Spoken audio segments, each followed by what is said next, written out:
So, we're going to talk about self-efficacy today. And I'm wondering how many of you even thought about the word self-efficacy or even know what the word self-efficacy is? How many of you know what self-efficacy is? Anne's heard about it. Good. Alona, not so much. Okay, good. Thank you for that. Roberta, you know what self-efficacy is. Tracy, okay, great. So if you keep adding your thoughts, if you've been around some of our webinars and our workshops, I've talked about self-efficacy, but it's such an important topic that we wanted to do an individual webinar just on this topic. Those of you that know what self-efficacy is, I encourage you to add information to the chat. If you have specific thoughts or specific comments, maybe some examples, give me a shout out in the chat, and I'm happy to try and bring you online with us so that you can share that. I think that would be a really positive experience. I'm also going to tell you before we get started that the idea of self-efficacy comes from a psychologist named Albert Bandura. And he sort of coined the term and has done tons of research in this area. What I'm going to share with you today is sort of my take on self-efficacy after brain injury. So if you know it from its formal standpoint and from all the research, that's great. I'm going to try and make it a little bit more practical, hopefully, and share just sort of that perspective. So please bear with me as we go through this. Okay, so let's take a look at what the definition of self-efficacy is.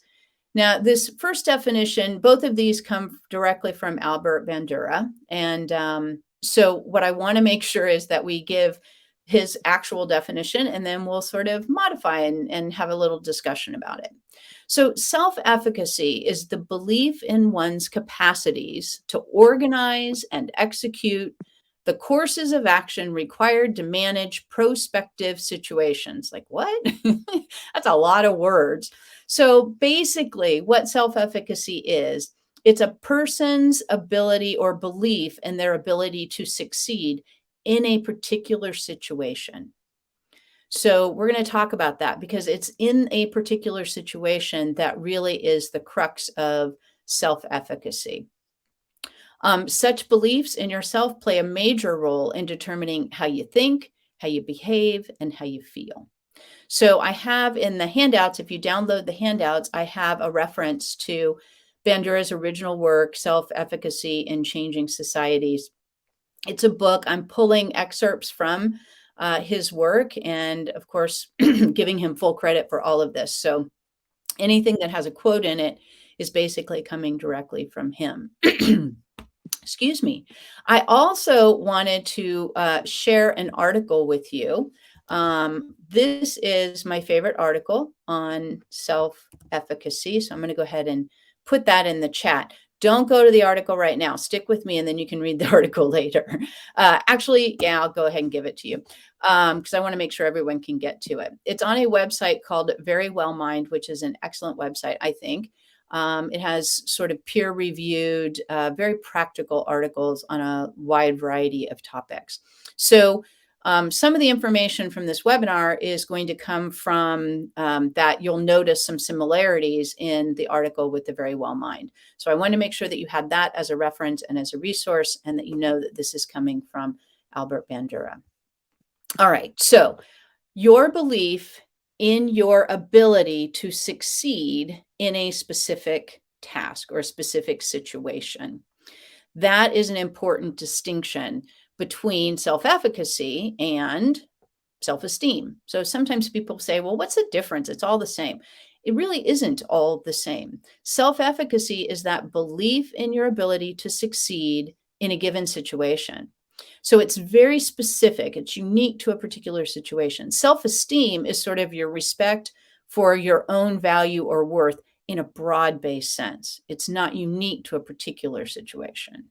Okay, so that's one of the distinctions between self-efficacy and self-esteem. Now, there's another word that we can compare it to, self-confidence. So what's the difference between self-efficacy and self-confidence? Self-efficacy, again, the belief in your ability to succeed in a given situation. Self-confidence is a feeling of trust in one's abilities, qualities, and judgments. Again, self-confidence, self-esteem based on sort of a much broader based kind of perspective. Whereas when we're talking about self-efficacy, we're talking about particular situations. In fact, a lot of times self-efficacy is talked about as it relates to goal setting. So you can see, whereas if you set a goal, that is a specific situation. And self-efficacy in that case would be your ability, your belief in your ability to accomplish that particular goal. Okay. Does that make sense to everybody? Is there is that what your understanding has been, if you have an understanding of self-efficacy? And if you don't have a prior understanding of self-efficacy, does that kind of relate? Can you understand that concept? It's sort of an interesting concept, and one that sometimes people have a hard time holding on to. So, okay, so some people are saying yes. What, Simon, welcome. Good to see your name. Michelle saying she still doesn't quite understand the difference. So the difference, self-efficacy is about a particular situation, like a particular goal that you might set for yourself. Self-confidence is much broader. It's about how you feel about your abilities in general, in all situations. So the difference has to do with whether it's a very broad perspective or whether you're looking at a single individual kind of activity or task or situation. Okay. So any questions? It's like how you feel about your ability to perform a certain task. Right. Exactly. That's what it is. Um, and one of the things that I personally like about self-efficacy is that it is that certain task. You'll see as we go through the webinar, it's about building your confidence. It's about building your your awareness of successes one by one, little by little, and that really can help build your overall self-efficacy. So that is, I think, a really important part of all of this. I have a student that was at Coastline in the program that I teach in, and I'll give you a story about her as we go through this, because we call her in the program, we call her the self-efficacy queen, because she started the program with not very much self-efficacy, and she left the program just like exuding it. And it's just an amazing transformation. So let me ask you this. What happens to a person's self-efficacy after a brain injury? What happens to a person's self-efficacy after a brain injury? Anne says she has issues with self-esteem, self-confidence. Seems like those can make self-efficacy tougher. Okay, good point. I've been reading The One Thing, Surprising Simple Truths About Extraordinary Results. It plummets. Okay. Yeah, lots of self-doubt. Your self-esteem takes a dive, basically. It takes a nosedive. You may have been very confident, very you believed in your ability to do certain things before your injury, and then after your injury, that belief sort of chips away or plummets, as some people have said. Other people are saying non-existent. So I think brain injury has a huge impact on a person's self-efficacy. One of the things is because things don't work the way they used to anymore. And so even though you still may be able to do certain things, you have to do them differently. And as a result of having to do them differently, your self-efficacy takes a dive. Let's see. Would around the world around you treat you differently? Yes, absolutely. And doubt your abilities after, which affects your own thoughts. We're going to talk about that, Kristen. So that's a good thing. Believe what doctors and texts instead of believing in what you're found. So that's another really good comment, Rochelle. We're going to talk about all these different things. And Bandura breaks this up into 4 different segments. So we're going to take a look at each segment, and then I'm going to give you some hints on how to build self-efficacy. Okay. I've had to relearn what all I can do and how to do it best. Absolutely. Christy is always talking about how after her brain injury, it's a matter of relearning stuff. And interestingly enough, sometimes after the brain injury, it's not about relearning stuff, it's about learning for the first time stuff or putting a name to something that you didn't realize you even did before or you had before, like self-efficacy. So Anne's talking about being called a malingerer by doctors. Yeah, obviously that's going to take or have a huge impact on self-efficacy. So let's take a look at low self-efficacy versus high self-efficacy. And then I'm going to draw a parallel to another concept that I love, which is mindset. So as you can see here on the screen, low self-efficacy. People with low self-efficacy look at challenges as threats that they're not able to attain. And often as a result of that, they just give up. They don't even try because they're sort of already defeated before they even start. Okay. So people with low self-efficacy look at challenges as threats that are often unattainable. They really avoid setting goals a lot of times because they don't feel like they can accomplish them anyway. So why set them? They give up very quickly when they're challenged. So they might initiate an action, but if they get challenged in that action in some way, then they often will just give up as a result of that. Also, people with low self-efficacy often have a lower commitment level when they know that they're going to be challenged. So again, they may just avoid that challenging situation. Like social situations, maybe. How many of you avoid or have avoided in the past social situations because you didn't believe in your ability to really engage in that social situation? Yeah. So I hope you can see sort of the parallels here and maybe your experiences with low self-efficacy. Yes, yes, yes. Family's sometimes the worst. Absolutely, Mike. Can totally appreciate that. And social situations aren't the only situations, of course, but I think that that's one. Isolation is something that happens oftentimes, again, because of low self-efficacy. And people sometimes give up. They just don't want to even try doing something because they just don't believe that they're going to be able to do it. And sometimes that's because the thing that they're doing is a larger thing, involves a lot of steps or maybe time. And as a result of that, it's just so overwhelming that they don't even initiate, they don't start. Okay. So you'll see down at the bottom of my little table here, that really parallels what's known as a fixed mindset. People who have a fixed mindset share a lot of these, if not all of these particular traits or qualities. In fact, people with a fixed mindset often go beyond this self-efficacy thing because they like to blame other people. Like if a person with a fixed mindset, if they are struggling with something or feel a challenge, they will just blame someone else for the fact that this happened. And so fixed mindset has a lot of parallels, but it has its own unique attributes as well. Going to church is suddenly hard.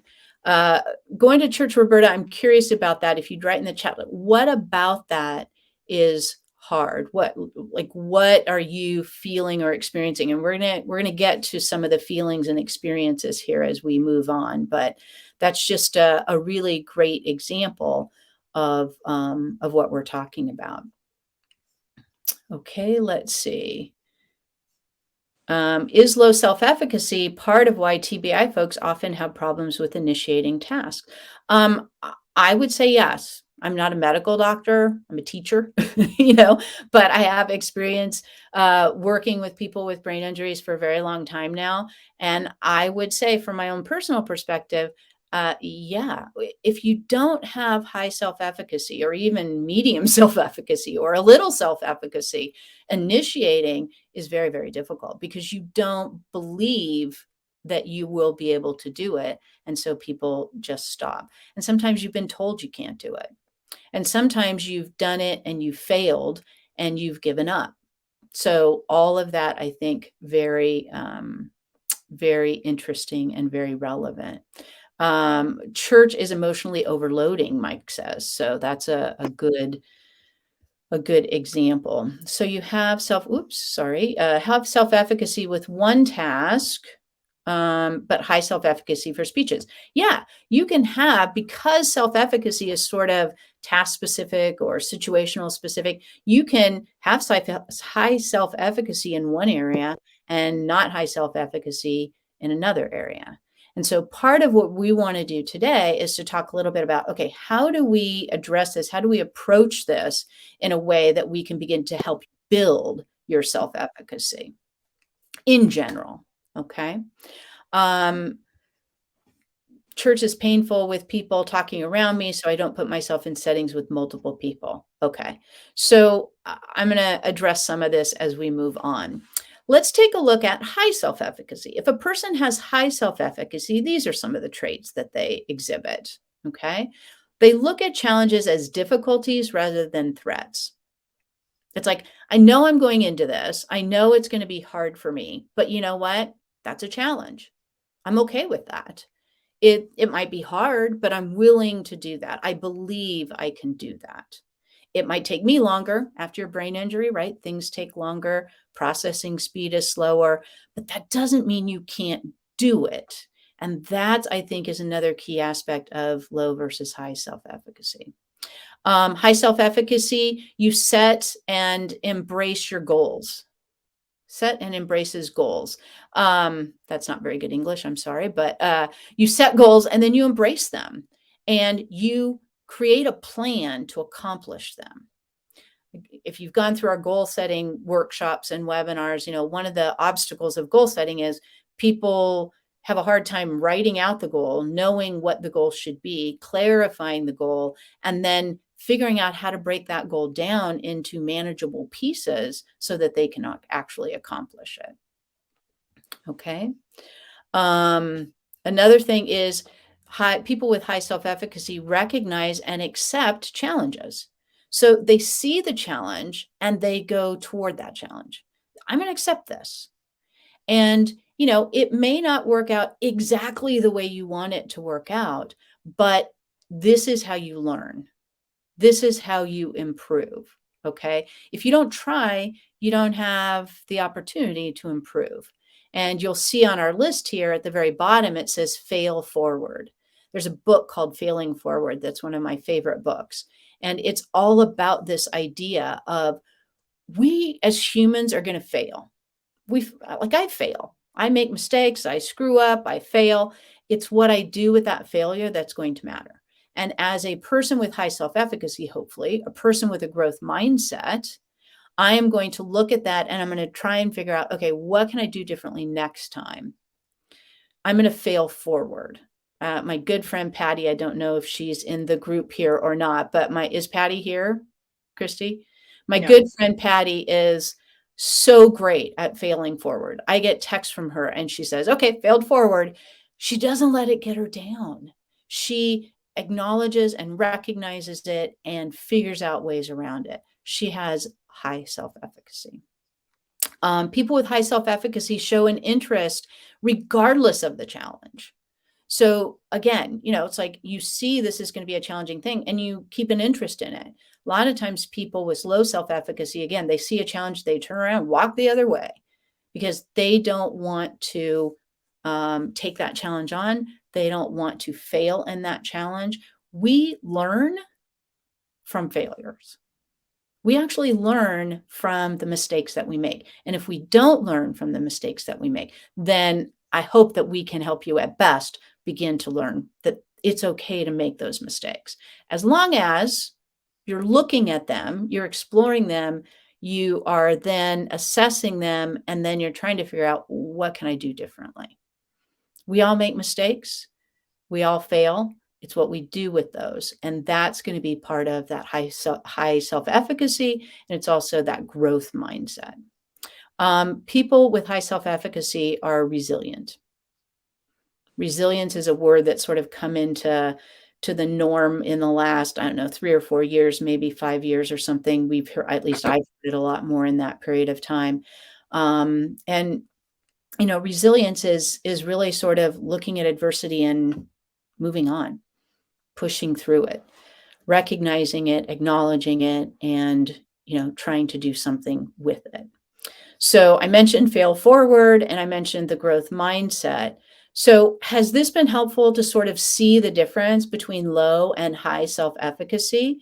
If you guys will write a couple things in the chat, I'm just going to go back in my chat and see if there's something important that I'm missing. I mean, all that you're saying is important, but I can't read it all because I can't read that fast. So Christy, I'm going to rely on you two to help me pick out what's really something we should be That addressing. Okay. is amazing. I think this is a huge topic that is resonating with people. I can't Good. keep up with it. One of the things I wanted to say to people is I think sometimes we're too hard on ourselves, and then other people around us are also hard on us. And then the other is, so be kind and gentle to yourself. And then the other is, I think that if we don't have realistic expectations or realistic or awareness of what is realistic for us, I think that also plays a big part in all of this. So I just wanted to throw that out. Yeah, that's great. Aaron has something. He says executive functions need rebooting in the years following the brain injury. Aaron, someone else said, right on, Aaron. Definitely, Aaron, way to go, that kind of thing. You're spot on. One of the things that Best wants to do is be here for the long haul with you guys, because so often your medical rehab ends, right? Within a year, 2 years, depending on how lucky you are, how much insurance you have, your medical rehab is typically going to end. And Best wants to be here for the long haul with you. We want to provide webinars on an ongoing basis. We want to provide workshops. We want to be there for you to help you review this information because, Aaron, you're 100% right. Every time you watch a webinar that Best does, even if it's on the same topic, right? You watch this webinar this year and next year we do the same webinar and you watch it again, there's something else that you get out of it. I tell my students, I've been teaching for 35 years. I've been teaching in the brain injury world with people that have brain injuries for 35 years. And every time I teach, I learn something new. Every time. Sometimes it's something about me. Sometimes it's something about brain injury, but I'm always learning and I'm willing to look at what people are saying so that I can continually build my knowledge base. And so for you, again, if you want someone to be there with you for the long haul, we're here.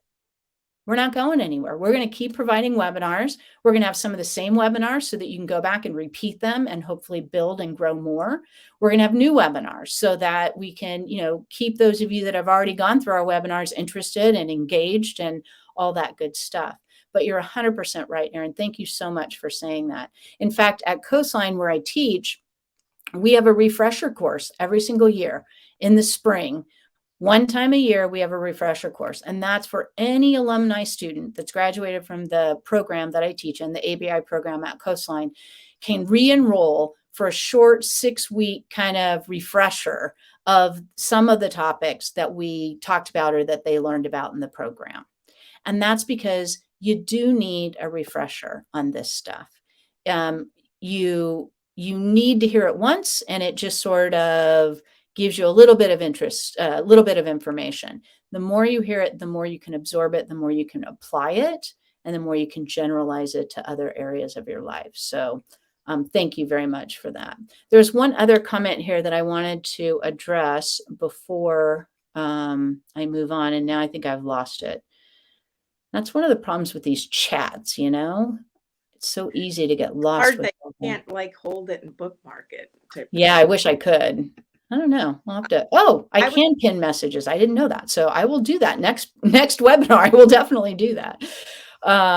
That's great. So anyways, hopefully that is helpful. I don't remember who said it, but one of the things, I think it might have been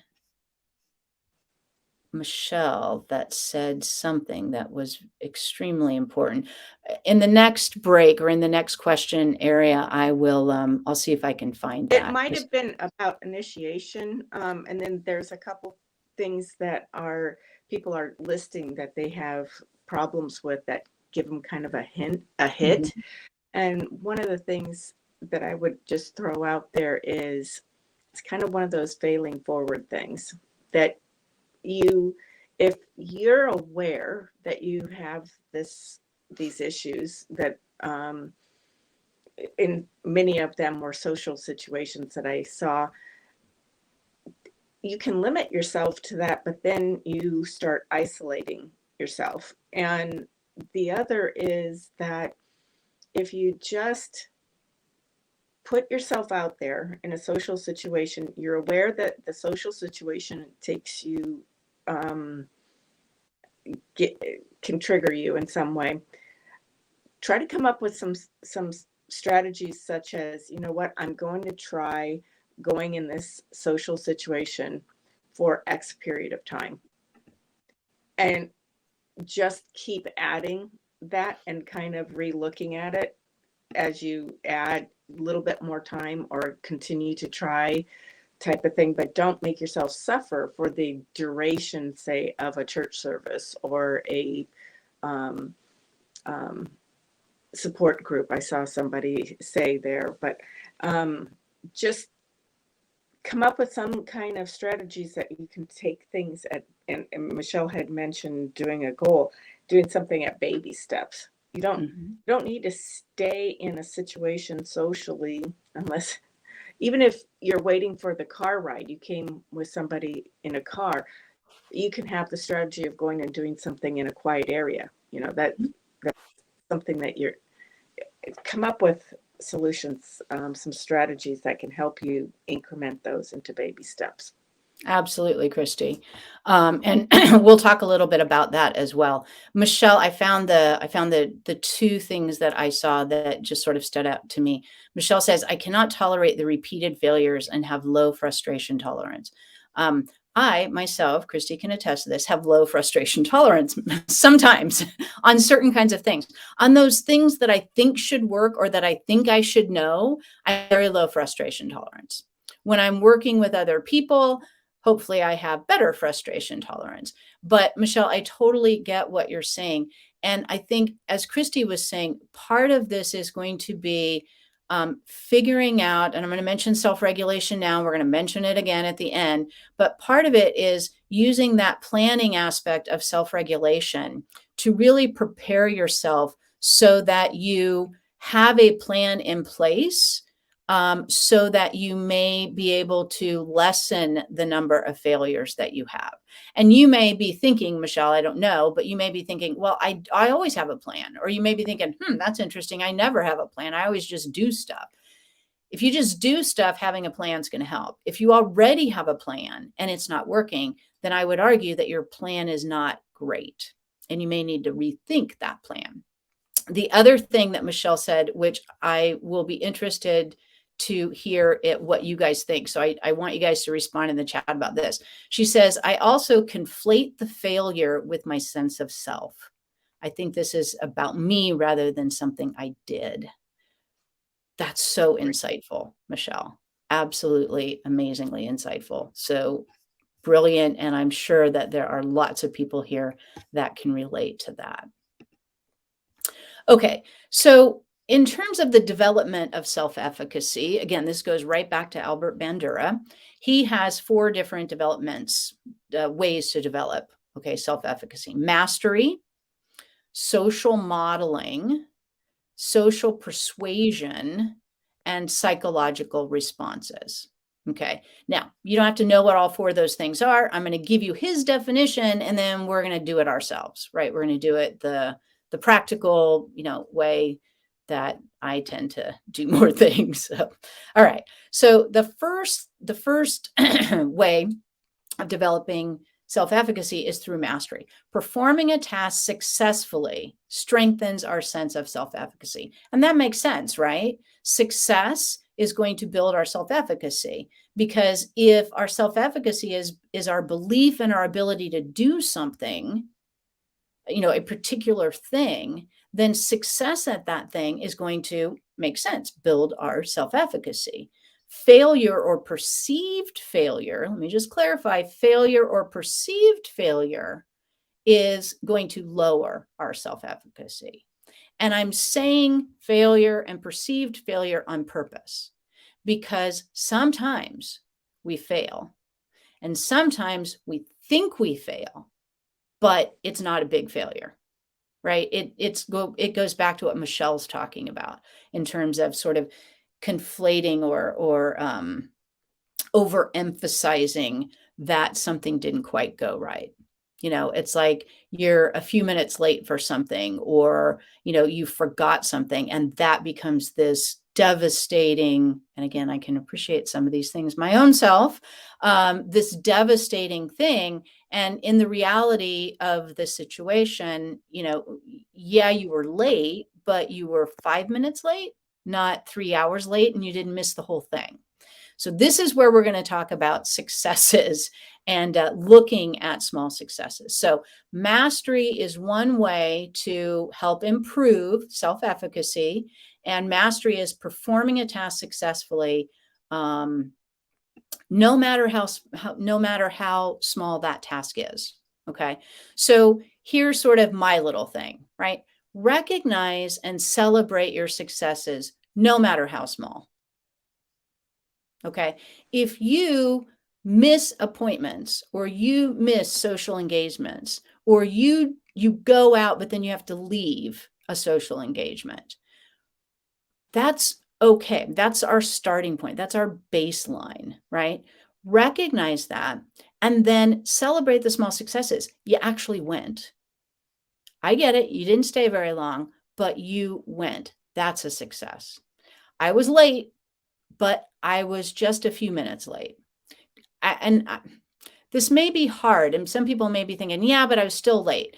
Bear with me. I'm just trying to help sort of make that shift a little bit in terms of your thinking. So the first thing is, I think many of us don't recognize our little successes. We just blow right past them, because for a lot of people, success means like the big things, right?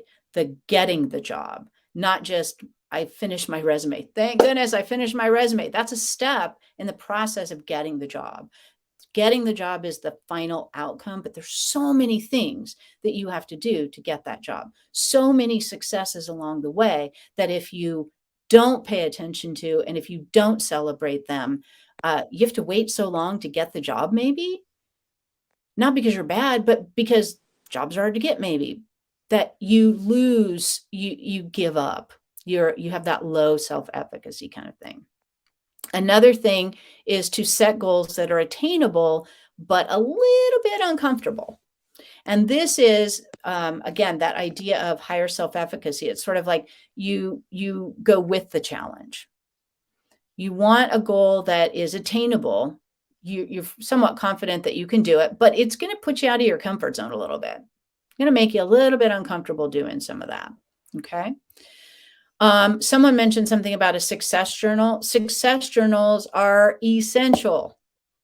You should have a success journal. It can be on your phone, it can be on paper, but I'm going to start, those of you that are in my ABI class, we're going to start on Monday talking about a success journal, and I'm going to have you write down one little success a day that you accomplish. One, I did the dishes. You did the dishes. That's a little success. You're thinking, nah, no big deal, but it's something that you did, right? Self-efficacy is your belief in your ability to do something, to accomplish something. So if you don't think you can do the dishes, then, that's one thing. If you try to do the dishes and you do them, you've got to stop yourself and say, hey, I did it. Christy mentioned baby steps. I use the term baby steps, and some people have said, I don't like that term because I don't want to be a baby. That's not the term baby steps comes from one of my all-time favorite movies, What About Bob? Okay. So, no disrespect whatsoever for anyone when we say baby steps. It's just an homage to a wonderful movie that is decades old, but nevertheless stands the test of time. All right, so we've got our questions and answer session. I'm going to come back over here and I'm going to see if I can find, catch up with some of the chat. Christy, have I missed something? What should I be looking for? Um, Somebody has asked, and I think I wanted to ask you what we do with this. You've mentioned a few books. One is Fail Forward, one is about self-efficacy, and one was about mindset. Mhm. So I think maybe at some point we could send those titles out Oh, yeah, in an email. that's a great idea. Are you writing a note down about that, I hope? Yeah, I've been writing notes as I'm Awesome. trying to go through things. The other thing is that um, frustration equals energy, and then that the idea of initiation is such a huge part of things that I think this is related to also. That has come up a few times. So I wanted to throw that out. Mhm. Yeah, say that last part one more time, Christy. It kind of broke up, I think. That initiation has Oh, plays a big part in the self-efficacy yeah, type of thing, that you know trying to initiate and doing something that is so hard or emotional, and yeah. to fail forward. Yeah, So initiation, so much of initiation is like chicken or the egg, that sort of thing. Are you not initiate? And there's a ton of different reasons why people don't initiate. So there's not just one. There are a ton of different reasons. In fact, next year we're going to do a whole webinar on initiation because there's just so many different things that can cause poor initiation. But yeah, it's like if you initiate the chicken or the egg. I don't know how to say it any differently than that. And so I think that's a really good point. It's hard to tell sometimes unless we are talking, to each other and have specific examples. Margot here has a great comment, just happened to pop up in what I can see. She says, while I might think it is a success, how do you cope when others think you should be doing more or be doing better? I.e., it may be only 5 minutes, but it's still 5 minutes. Yeah. So great, excellent question. And it's hard, right? The truthful answer is it's very hard. One of the reasons why it's hard is because just like you expect you to be the old you, your family expects you to be the old you as well. And so they may not understand that. So one of the things that we're going to do next year is we're going to do a whole workshop on finding your voice. And finding your voice is exactly what, in my opinion, from my perspective and what I do and what we do here at Best, finding your voice is a big part of what you're talking about, Margot. You need to figure out a response that you can provide to those family members that is authentic, that's clear, that's concise, and that you repeat over and over again. It's like it becomes a broken record. And so in that particular case, Margot, you're saying, i.e., it's only 5 minutes, but it's still 5 minutes. How can we figure out a way to say that or to share that with your family members who are expecting you to do an hour and a half? Okay. And this is where finding your voice is going to come in handy. Just off the top of my head, it might be you thinking and, saying something about the fact that, I'm actually going to celebrate this 5 minutes because it's something I haven't been able to do since my injury. And if you say something like that, I would hope that that's going to stop your family and make them think for just a moment. Instead of saying, oh, you're right, or instead of getting ticked off at them for having said it, this brain injury, we've said this before, but the brain injury that you're experiencing directly happened to you. It also happened to your family. Your family is living with this brain injury in a very different way than you are, without question. But they are living with it too. And so you kind of have to help each other better understand it. So I don't know if that helps, Margot, but I am so looking forward to our Finding Your Voice workshop next year. So, okay, let's keep moving because I'm chatting up a storm here and I'm going to miss. Michelle says Mindset is by Carol Dweck. That is absolutely correct. Great book, and maybe a book that we will be doing in a book club in the future at some point. So we talked about mastering. Now we're moving on to something called social modeling. Social modeling, according to Bandura, is seeing people similar to oneself succeed by sustained effort, raises observers' beliefs that they too possess the capability to master a comparable activity to succeed. So what does that say?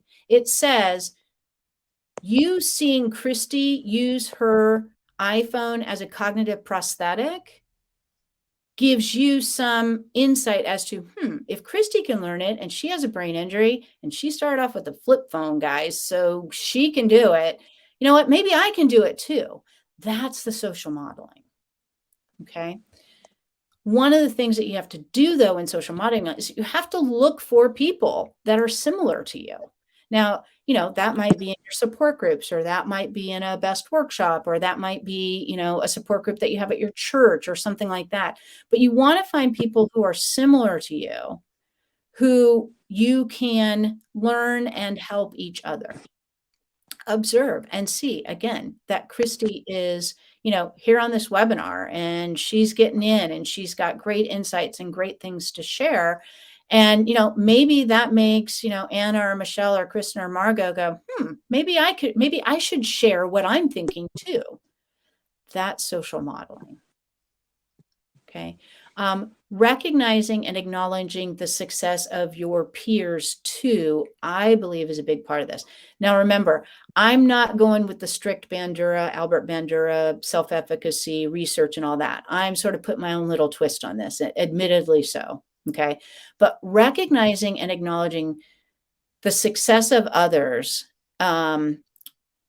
is an important piece. And that's like, you want to look for people who have similar traits to you, but then you want to stop and say, okay, I need to pay attention to what they're doing. I need to notice like that they are here on time, or that they are using a smartphone, or those kinds of things. So that's an example of social modeling. Any thoughts or questions about that? I see Anna here just again, because the chat, I can't keep up with it. I'm sorry, but Anna says, do the successes in the journal have to be things that you are a bit uncomfortable with? Absolutely not. A basic success is a basic success. It's just recognizing that you are doing some things well, right? You're accomplishing something. Like a silly success for me would be taking my dog Jackson for a walk, because I don't do it every day. I know, don't judge me, but I just don't get him out every single day. And so on those days where I take him for a walk, he loves it. I'm out. I like it. That's a success. Gets me away from my computer. It gets me up and walking around, right? So that's a success. I'm not uncomfortable doing it, but it's just something that I don't do, and I need to recognize when I do. It actually makes me feel good. And by doing that, and by stopping and recognizing that, maybe I'll start taking Jackson out more often. He would very much like that, by the way. Okay. Anything else I should see here, Christy? Something caught my attention that I'm not sure if we've brought up in any other time, but Rachel brought up the fact that she uses therapistaid.com for cognitive distortions. Mm-hmm. Cognitive distortions have a huge play in this. They really do. You're absolutely right. I'm really happy, Rochelle, that you brought up cognitive distortions, and maybe somebody doesn't know, about kind of like the cognitive distortions, or the acronym ANTS. So, Michelle, if you could just briefly touch over that a little bit. Yeah, cognitive distortions are basically sort of feelings or interpretations that you have. Sorry, Christy said ants, automatic negative thoughts. It's sort of like we just sort of go there, or like it's the worst thing in the world that this just happened. We sort of overemphasize. We distort sort of that situation, and that can really put us in a in a low self-efficacy place, and can have really devastating impact, not only on you, but on those around you as well. So that's definitely something that we could, talk a little bit about, maybe in the future. Let's see, there was another one here that I saw too. I don't know where it was. Well, let's keep going and maybe I'll find it again. Oh, I know. I think it was Kristen said, is social modeling the same as role models? Not in my mind. I'm, always the caveat. This is coming from Michelle's head, not necessarily exactly the way that a doctor or a therapist or something would say. In my mind, role models can be almost anybody, right? They don't have to be like I look up to somebody, but I don't necessarily have the traits of that person. Social modeling in my mind is I am looking at people who mirror my traits, if that makes sense. I don't know if that distinction is helpful, but all right. Next thing here then is social persuasion. Oh, sorry, I went one too many. Getting verbal encouragement from others helps people overcome self-doubt and instead focus on giving their best effort to the task at hand. Getting verbal encouragement from others. Okay. Now, I'm going to guess some of you are going to say, well, I don't get that positive. I don't get that, that encouragement. And that I know that that's true. And I'm very sorry that you are in a situation like that. And I can tell you that at best, you will get that encouragement. We are all about encouraging people. It's not about putting people down or ignoring people. It's about making sure that they feel heard and that they know that they matter and that they have something of value to provide to us as at best and to the world as a whole. So hopefully, although again, I know people are in that situation, but one of the things that you can do to help build your self-efficacy in the realm of social persuasion is to actually hear and accept what others acknowledgement when they acknowledge your successes. So often, someone will say something and like, nah, it was no big deal. It's a big deal. If you did it, it's a big deal. It's a success. Hear that. I don't mean hear it like, can you hear or not hear? I mean like, listen, pay attention to that. Acknowledge that. Don't shove it to the side, because shoving it to the side is going to lessen that self-efficacy. Recognizing and hearing what someone says and being willing to say, oh, maybe they do feel that about me, or maybe they do see that in me. That's going to help build that self-efficacy. I'm also going to argue that recognizing and acknowledging the success of others, where we just were, right, that also helps you. Okay. It helps them because you're sharing it with them, but it also helps you to be able to give someone positive kudos, positive feedback, recognition, acknowledgement, encouragement, whatever that is.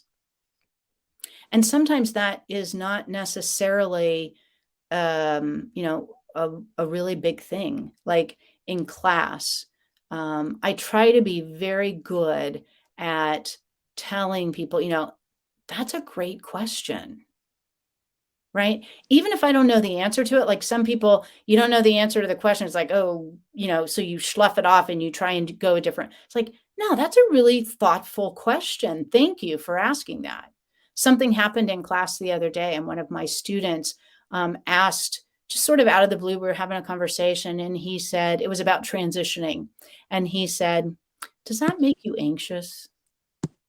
And I'm like, oh my gosh, that's such a great, are you kidding me with that question? That was such a great question. And it was so cool because he asked it, right? And I was able to say, oh my gosh, that's an amazing question. Bravo. And it was so cool because the people in the class loved it and totally appreciated that he was the one that asked that question. Okay. So that's social persuasion. There's a lot going on here I about know it the just keeps going up and positive. down, and I can't keep up with it. I'm so sorry, you And guys. I wanted to say, Rebecca said sometimes the encouragement others give minimizes the conscious, constant effort it takes to compensate and look normal. Mhm. Margot's Margot said, not that you should have to share your personal stuff with people if you don't want to, but sharing some of the struggles might be something to consider. One would think a church group would want to be empathetic and kind. Yeah, It's huge to be able to find people that you can talk to. Um, absolutely, yeah. Rebecca, Lillian says I'm oh, sorry. Sorry, go ahead, the Christy. praise comes off like talking to a child. Yeah, I get that. The praise should be genuine. Yeah, absolutely. It's gotta be authentic, right? I wanna go back to Rebecca for just a second because that's such a great one. Sometimes the encouragement of others, gives sometimes the encouragement others give minimizes the conscious, constant effort that you guys have to put into compensating for the struggles that you have. Brilliant, right? This is also where finding your voice is going to be important because I think that's Becca, because Rebecca or Becca, if that's you, one of the things is finding a way. Remember, in my way of doing this, finding your voice is really sort of having a go-to phrase or comment that you're going to share with people, and it's going to kind of be a repetitive thing to a certain extent. So Becca, in that particular case, I might say to a family member or to a friend, I appreciate you mentioning it. You're saying it minimizes the conscious effort that you put into it. So give them back, like, thank you for saying that. I I'm glad that you can see a little bit of the effort that I put into what I have to do. You're not taking away from what they said to you, but you're also giving them back some feedback, which is, I really appreciate that comment. I don't know if you know how hard this has been for me to do, right? I don't know if it's great. Like they say, well, you finally finished your book, right? As an example. And Becca, you have some kind of comment because when they say that, you're kind of like, what the heck are what a jerky thing to say. They may not mean it that way. We may just take it that way, right? But in that particular case, it might be, yeah, thanks for recognizing that I read that book. That's the first book I've read since my brain injury. Or that book, I've read that book faster than I read any other book. Or, this is the first time I've taken notes as I was reading my book, and I'm really proud of myself because I remember a lot more than I would ordinarily. Something like that. You want to give them some kind of insight into what your experience is, but there's a way of doing that I think makes a big difference. And then there's another way of doing it, which may just set them off and cause disruption, etc. So I don't know. I hope that helps. The last way to develop self-efficacy is through psychological responses. Moods, emotional states, physical reactions, and stress levels can all impact how a person feels about their personal abilities in a particular situation, right? You're in a bad mood. You didn't get a lot of sleep last night. You're stressed out like crazy. That's going to have a lot to do with how you feel about your personal abilities in a particular situation. So one of the things is, you know me, big self-regulation. Everything is about self-regulation for me. So practice self-regulation to help manage your stress and to set yourself up for success. Create that plan. I can't remember who the person was that said earlier, but create that new plan. Have it laid out. Know what you're going to do so that you have a better chance at success. And then I'm going to go right back here to recognizing and acknowledging the success of others can also help. I think that that is a real key piece to all of this as well. So often, we don't see success in ourselves. And sometimes we'll see it in other people before we see it in ourselves. But if we don't see it in them, then like, how likely is it that we'll see it in ourselves? Does that make sense? I don't know. Again, just another Michelleism. We're getting short on time here. So any other comments or questions or anything? By the way, we are going to have a after hours, as we always do. I'm going to put it in the chat one more time before we leave for the day. So that's our after hours. You can join us face-to-face, interactive in Zoom after this webinar ends. And I'm hoping, let's see, I don't know. Yeah, there should be a poll that's asking you if you think this has been helpful or not helpful. So we would appreciate your thoughts on that. And we did just want to give a little sort of insight into kind of how we are approaching some of the stuff that we do here at Best. So we have identified sort of the best stages to help you build your independence. And the first stage is to build awareness. And that's why you're here today. You're in a webinar today to build awareness of what is self-efficacy, like, do I know what that is? Where's mine at? We're not giving you a test or anything, but, just sort of building that awareness. The next stage is to really learn more, do a deeper dive, and then practice what we've been talking about. And that's what we do in our workshops. Okay. And then the third and final stage is mastery and also maintenance of skills. And that is really, we would love for you to try to use the Best Suite. We have some courses that you can take, but really mastery and maintenance is about sort of cycling through again. Take more of the webinars. If you gained a little bit of awareness today in self-efficacy, if you take the webinar again later, I bet you'll get a little bit more understanding of it. And so that goes back to, I think it was Aaron was talking about the executive functioning and how, you got to just keep working on this stuff. This is an ongoing thing. And as long as you're working on it and you're practicing it, I believe that you can build that self-efficacy and begin to believe in your own skills in different areas and stuff. Thank you so much. Be sure and let us know what you think. If you have any thoughts or feedback about the webinar, you can send them directly to myself or to Christy. Christy is just KRISTI @bestconnections.org. And let us know what you've thought about the webinar, because we really appreciate it. So thank you again, everyone. I hope today you're leaving with a little bit more self-efficacy than you came with. Take care, everybody. Bye.